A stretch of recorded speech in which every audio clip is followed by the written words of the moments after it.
We are in the final minute! Why 90 minutes? 90 minutes, 2 halves, 45 minutes each. A whistle to start, a whistle to end. You've watched it 1,000 times. You've never once asked why. Today we're answering that question, and the answer isn't science. It isn't tradition for tradition's sake. It's a 160-year-old standoff between two cities that almost never got resolved. Rewind. The year is 1863. Football, as we know it, barely exists.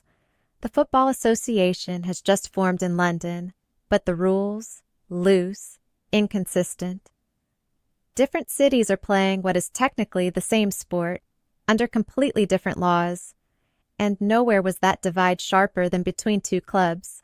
London, playing under the official FA rules, and Sheffield, home to one of the oldest football clubs on earth.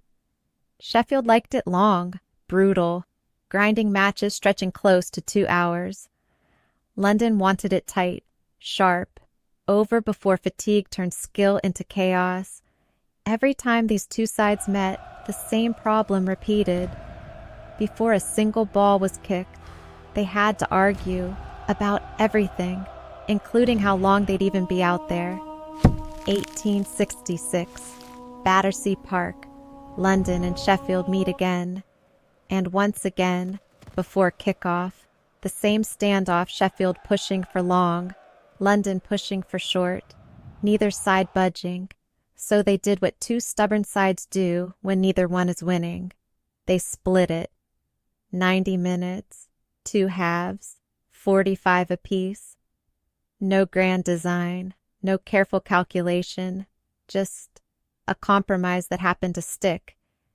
You'll hear a popular story that 45 minutes was chosen because that's how long a Victorian school class lasted. It's a great story. It's also almost certainly folklore. The real reason was simpler and far less poetic. 90 was just the number sitting exactly between too short and too long. But the twist nobody tells you. That match in 1866 didn't create a law. It created a habit, a default. A number clubs kept reaching for because arguing about it again sounded exhausting. The first official laws of the game were published in 1870. Still, no fixed match length written into law. It took until 1897, 31 years after that compromise in Battersea Park. That's when 90 minutes, 2 45-minute halves, finally became law. Official, binding, everywhere. So why did it survive? Why didn't anyone change it once the sport went global? 1, it hits the sweet spot for endurance. Long enough to be a real test, short enough that players aren't collapsing by full time.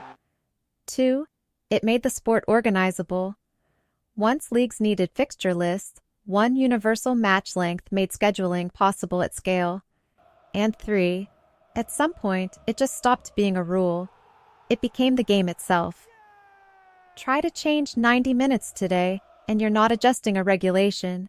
You're attacking a memory shared by a billion people, the part that'll really get you. Even now, after a century and a half, the ball isn't actually moving for the full 90. Studies of top-flight matches show it's live for somewhere around 55 to 60 minutes. The rest disappears into throw-ins, goal kicks, treatment, celebration, which is exactly why you see that board go up at the end of each half.